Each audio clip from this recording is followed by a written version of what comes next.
Support moteur. Aujourd'hui, on va installer des supports moteurs. Ça me paraît évident, t'as lu le titre, tu sais très bien ce qu'on va faire, alors pourquoi est-ce que tu me regardes comme si tu comprenais pas pourquoi tu étais là? Donc en fait, des supports moteurs, tu en as 2 sur ta voiture. Si tu as une Mazda MX-5, tu en as 2 sur ta voiture. Ils ressemblent à ça. Et en gros, ça, c'est un truc qui finit par se désintégrer. Quand j'ai acheté ma NA, ce truc-là en caoutchouc, il était en gros divisé en deux. J'avais une partie qui était sur le berceau et une partie qui était accrochée au moteur. Donc en gros, ça fonctionnait plus. Dans la MX-5, on a à peu près entre 250 et 300 chevaux, je sais pas exactement. Et ces supports moteurs-là, en fait, ils sont pas du tout qualifiés pour le job. C'est là qu'interviennent ces nouveaux supports moteurs de chez Innovative. En plus d'être extrêmement modulaires, tu vois, tu as 3 niveaux d'ajustement, je vais te montrer ensuite. Tu peux choisir la dureté de ton silent block. Là, j'ai des 60A qui sont relativement souples. Et dessus, j'ai des 75A. Les 60A, ils sont plutôt orientés route de tous les jours, tu vas chercher le pain, mais tu vas vite. Et les 75A, c'est plutôt pour faire de la piste. Ce qui est vraiment cool avec ces supports moteurs, c'est qu'ils ont 3 niveaux de réglage. Ces 3 niveaux de réglage, en fait, imagine que tu as une voiture qui soit claquée au sol, et tu vas pouvoir rehausser très légèrement le moteur pour éviter que le carter frotte. Ça, c'est cool. Imagine que tu fasses une voiture de piste abusée, et que tu sois à la recherche du moindre centième de seconde, et tu vas pouvoir baisser le moteur un tout petit peu pour rabaisser le centre de gravité de la voiture. Donc ça, c'est très cool aussi. Moi, je vais l'installer sur le setup au milieu, tu vois, comme à l'origine, parce que j'ai pas besoin de ni l'un ni de l'autre. Mais au moins, si je veux, j'en ai la possibilité. Le truc, c'est que avec les 75A, tu mets la clé en contact, tu démarres la voiture, et là, il y a tout qui tremble. Ça tremble tellement que t'as les dents qui tombent. Avec les 60A, ça va trembler un peu, mais ça reste beaucoup plus tolérable. On peut tromper 1000 fois une personne, mais on ne peut pas tromper. Si. La raison pour laquelle c'est important de changer ces silent blocks, imagine que tu sois en fonte 2, pied au plancher, 7200 tours et que tu veuilles mettre la 3. Ce qui se passe, c'est que ton moteur, il est en tension complète, donc il est un petit peu, tu vois, tordu comme ça. Tu mets la 3 et en fait, tu mets pas la 3, tu mets la 1 et tu fais ce qu'on appelle le money shift.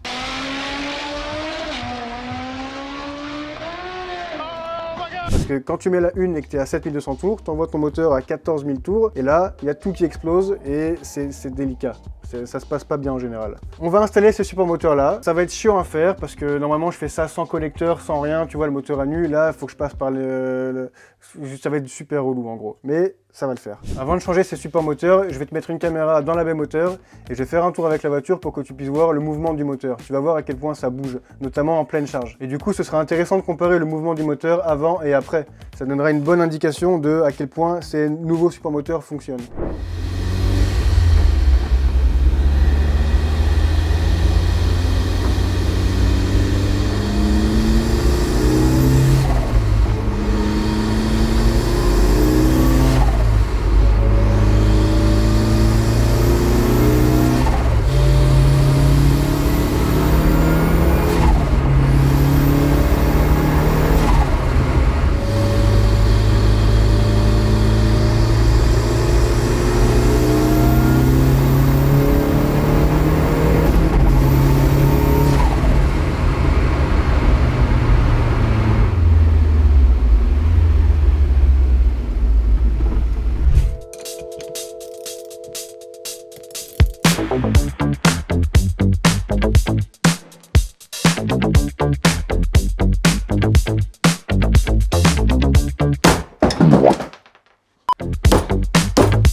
Bon, c'est là que ça va commencer à être chiant. En gros, je vais passer par cet endroit-là. Donc je vais commencer par m'allonger par terre, ça va être sympa. Tu vois là, c'est ça en gros. Tu as 3 vis. Je sais pas à quel point tu vois bien avec la GoPro, mais en gros, tu as 3 vis qui sont sur le bloc et tu as une vis qui est ici. Ce que je vais commencer par faire, c'est prendre le cric et soutenir le moteur avec. Donc je vais placer le bout du cric sous le carter.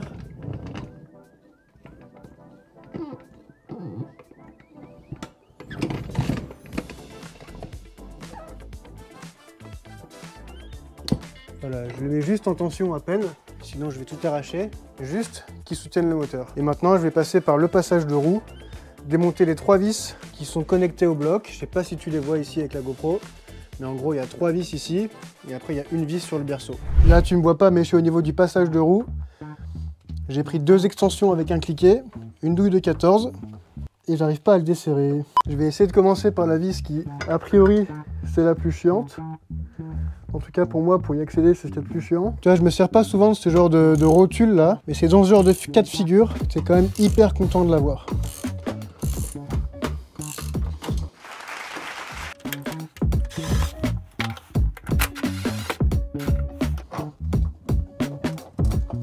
Et maintenant, il faut que je le sorte de là. Et comment je vais faire, je ne sais pas. One eternity later. J'ai sorti le premier support moteur. Maintenant, je vais essayer de rentrer le deuxième. Je vais essayer de le rentrer en une seule pièce. Peut-être que je vais devoir le démonter, je suis pas sûr, mais je vais essayer comme ça. J'y suis presque. Tout ça à une main, évidemment, hein. J'ai rentré la vis du bas qui va dans le berceau, donc je vais la visser. Pas complètement, mais juste quelques filets pour être sûr qu'il ne se barre pas.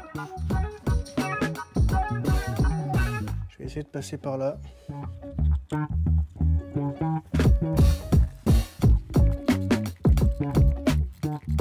Là, avec le turbo et tout, j'ai beaucoup moins de place que sur une voiture avec un moteur atmosphérique. Donc, si jamais tu fais ça chez toi et que t'as pas le turbo sur la voiture ou quoi, bah, ce sera beaucoup plus simple pour toi. Là, pour le coup, je fais vraiment, c'est les pires conditions possibles pour faire ça. Et tu vois, je suis pas non plus trop en train d'en chier.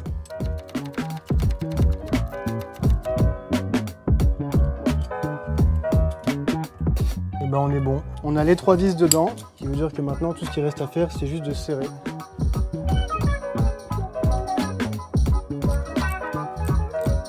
Voilà, je vais finir de serrer les 3 vis comme il faut et ensuite je vais passer à l'autre côté. Mais en gros, là, c'est terminé.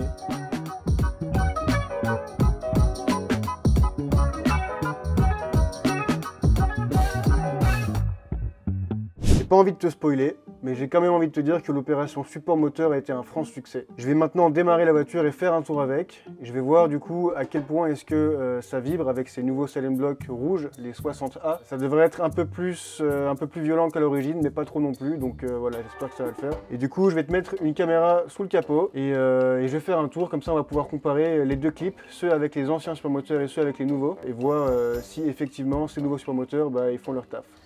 Donc ce support moteur, j'ai roulé à peu près une journée avec, j'ai eu le temps de me familiariser avec eux. Et ce que je peux te dire, c'est que j'en suis vraiment très content. Pour la bonne et simple raison que je les sens uniquement au moment où je démarre la voiture. Au moment où je démarre la voiture et au ralenti, c'est le seul moment où je sens que j'ai des supports moteurs qui sont plus durs. C'est-à-dire que, en gros, ça vibre un petit peu, je sens qu'il y a des bruits de vibration, mais à partir du moment où je roule, je les sens plus du tout. Juste quelques fois, à certains moments, genre quand je suis à 4200 tours, il y a une petite résonance, mais franchement, vraiment rien d'ennuyeux. Tu vois, c'est tout à fait vivable au quotidien, mais sans problème. Donc j'en suis très content. Les 75A, je pense que ça aurait vraiment été la guerre, donc je suis content de ne pas les avoir montés. Cette voiture, elle va principalement faire de la route, elle va faire quand même pas mal de circuit, mais disons que 75% de route et le reste du circuit. Donc je pense que c'est parfait pour mon utilisation.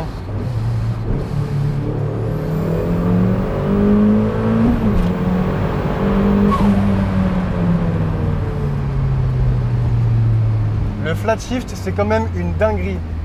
Tu peux passer les rapports en restant pied au plancher. Profiter de ces virages pour envoyer un petit peu peut-être.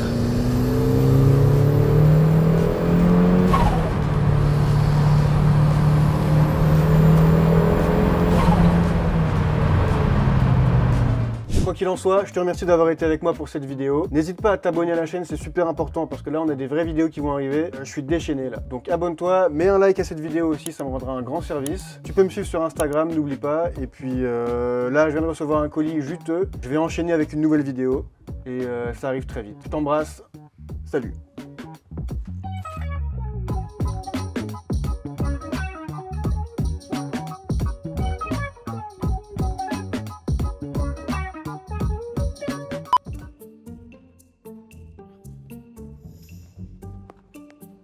Spoiler alerte.